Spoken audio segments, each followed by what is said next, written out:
tunataka kuambia His Excellency William Samuel Ruto, ukija Ukambani tafadhali, Ukambani tuna kiongozi wetu ambaye tunamheshimu, anaitwa His Excellency Kalonzo Musyoka. Ukija hapa tafadhali mheshimu kama vile unataka wewe uheshimiwe.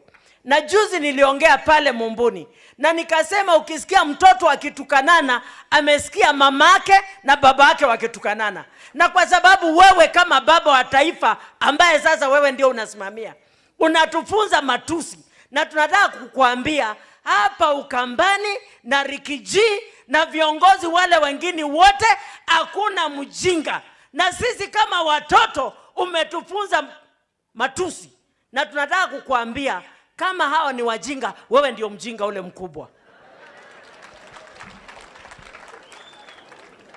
Ya pili, tunataka kusema hivi, hospitali zetu hazina madawa. Sasa hivi Your Excellencies, niko na mtoto wa 14 years amefungwa jela Kenyatta na ni mauti, amekufa. Ako Kenyatta amefungwa, wazazi wake wananipigia simu wakitaka tufanye mchango tukatoe ule mtoto pale. Amedaiwa milioni 4. Sasa sisi tunaenda ni wapi huko anasema? Wapi huko? Singapore. Singapore inaendwa na mtoto wa 14 years. Mtoto mchanga amelemewa maiti Kenyatta hospitali.